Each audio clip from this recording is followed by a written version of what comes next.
All right, guys, so we just pulled up in the hard body, and we are over at our friend Sean's house, and he has this beautiful Mitsubishi Lancer Evo 4. So we're going to walk around this thing real quick. As you can see, she's been in a little bit of a fender bender.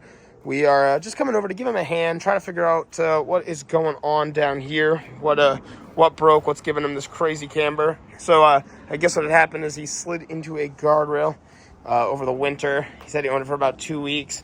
This damage is pretty painful to see, but it looks like maybe this could get all pulled out. Just depends what his plans are with the car. But other than that, it's a very, very beautiful car. I love seeing this wing in person, especially on an earlier Evo. Is so sick. You got a nice aftermarket exhaust on there. Did it sound pretty good? Yeah, it sounded awesome. Oh, man. Blow-up valve with a 4G63 that has 2,000 miles on it. Your door on this side didn't seem too happy about opening. Okay. I didn't know if it was a hinge. I had to double check and make sure something wasn't bent on this side. But I love it. What I love about Japanese cars too, dude, is like the cool like cursive style stickers on the hoods and stuff. This is really cool too. You got the singular vent. You got some ventilation up there. This car was also raced on the Nürburgring. It got imported to Germany. Wow, really? There's a sticker on the back. That's so sick. So yeah, and you got the big fog lights. That's what makes this car like the sexiest. Honestly, it's so sick. Specific to this Evo. Wow. So I guess the first thing we're just going to do is dive right in. We're going to lift this car up. We're going to pull off his wheel, and we're going to see if we can see in there what's causing his wheel to sit just like this. Is your other wheel straight right now, or is it turn? Yeah. So something. Who knows, man? Maybe you got lucky, and maybe it's just like a tie rod end or something too. I mean, we'll dive in and figure it out. This car is so beautiful too. Check out that Mitsubishi Momo factory wheel. That is so cool. The Recaro seats, man. Oh, this is such a cool car to see. Figure we'll pop the hood. I don't know what it's going to look like in that over fender, but maybe the extra sunlight will help us look at some things. One thing we noticed just from looking down there is that the axle's popped right out of the transmission in the front of the car. So that's another thing we're going to have to take a look at, but here we are. Oh, bam. Let's get that hood opened. Yeah, there's still... They have like no curb rash, no nothing. Wow, there's wood stuck all in this tire. I've never seen that before. Damn, dude, did it like hit a pretty good size, man, that's not pretty. It's all right. All right, that's good there. You're pretty good there. Oh, your brakes just look like they've been sitting a long time, but they look pretty thick and clean. All right, let's get this wheel off. Let's take a look. Yeah, right there, it already looks like your ball joint is probably what failed. If you can, oh no. That's the problem. Wow, I've never seen that before. I don't know. Looks like the bushing. It's like a bushing of some sort that holds this all together is what ripped out up here. And your axle just came out. Hopefully there's a chance that, like, if you could just pull your fender out and put that axle back in place, if it's usable. I got to look into that. Probably need a new strut or new coilovers or something up front. Then you probably would be able to just drive it. Yeah, if you pulled that fender, we fix this strut, and we plug that axle in or replace the axle. Maybe we'll just replace it. Probably be better. Then you have a drivable car. I mean, mechanically, that's the first step, is getting this back on the road. I think the biggest thing too is like there's a lot of mechanical or little cosmetic things that can be touched up later. This isn't the end of the world right now. These parts are broken. Worst comes first, they get removed and they throw this back on. But yeah, I've never seen that happen on a car before. That is pretty rough. Damn. Not the end of the world, though. I mean, it looks replaceable, but I think just for the sake of it, we'll pull your wheel off. We'll take a second look and figure it out from there. This is where things start to get a little sad, though. I think that's going to be the first thing that needs to be replaced right there. It's all bent up. That's a big part of the subframe, and that's definitely what's causing this wheel to stay cockeyed. Even though he's got the strut damage up there, that's a pretty hard hit. So actually, things were looking pretty bad from up there, but things got very hopeful when I saw that this is shaped like a C. So he might be pretty good there, thankfully. So we can probably just actually loosen this and push that knuckle back in place and then retighten it. It took a pretty tough blow. Kind of scary to set up like that in my opinion, but I guess it's been working this long, so can't be that bad. Got some oil leakage down here as well. I mean, there's a lot to go over. The oil filter's dented too.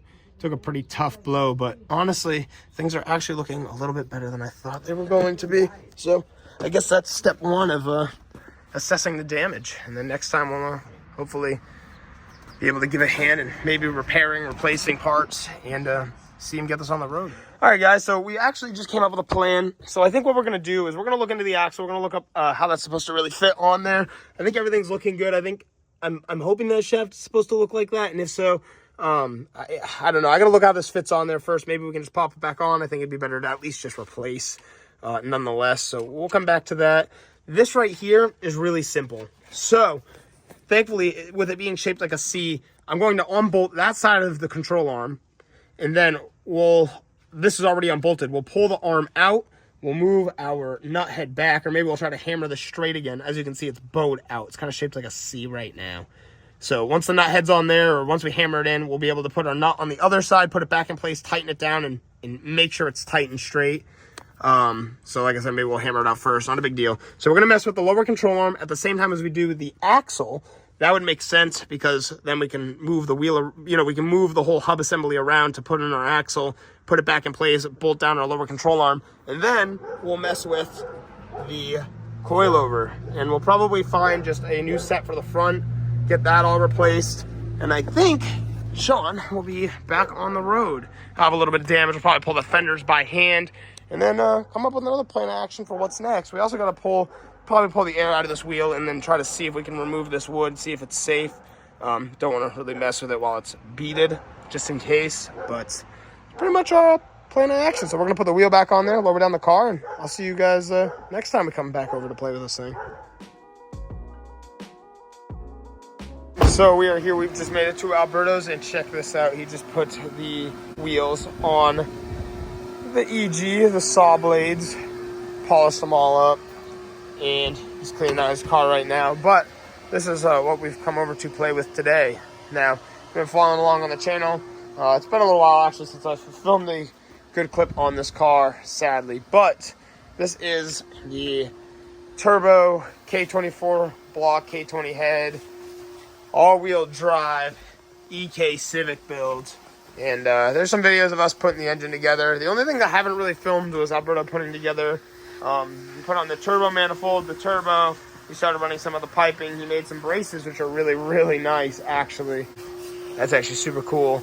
And then some mounts for the intercooler, braces for the radiator support. So pretty much all we've missed, I believe. I don't think we've missed too much. So it was a good look, though, at everything going on.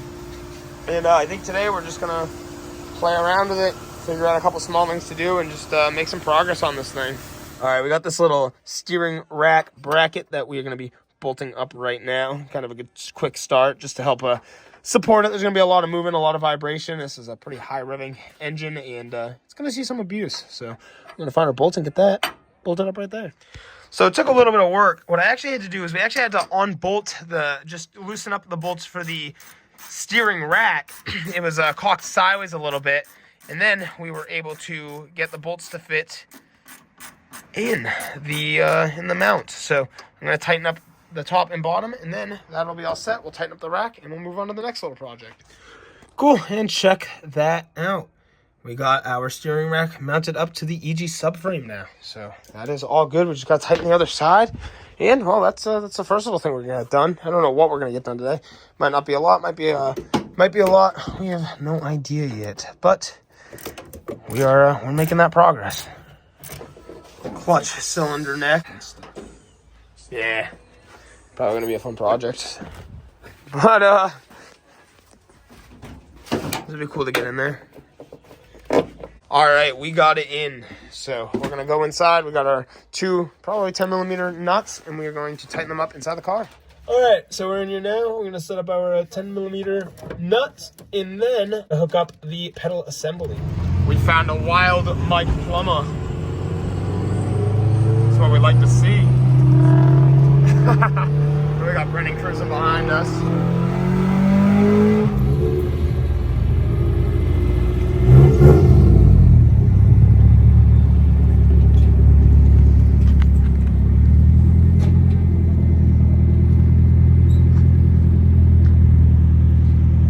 Well, here we are with the trees yet again. Excited to see what comes out of this photo shoot. This time we have Dan's beautiful AW11 MR2 hanging out over here under this big pink cherry blossom tree. Clean as can be. And then we have Brendan's Nissan 180SX propped under the trees right now. So that's kind of our fun trip for the day. Good little fun way to tie up the video in our adventurous day. We've done quite a bit in one day, and this is definitely fun. Look at these flowers though. They look just beautiful right now. Look at this. Pop-ups up under the tree. Whew, that looks way too good. Look at that. We got the DC-5 that's been a big staple on the channel underneath the trees as well. And Madeline is working her magic, taking photos right now. So this is going to be really cool. I'm excited to see the end result. But a lot of work put into the car. Unfortunately, the windows will be getting tinted, and they're not tinted for the shoot. But it's okay. Still looks really cool. Well, here's a good look of everything that we have got out here today. Dan's AW11 MR2, Brendan's S13, the 180. We got John's Subaru STI. We got the purple truck. And then Callie's Acura RSX Type S. So that was a fun little day.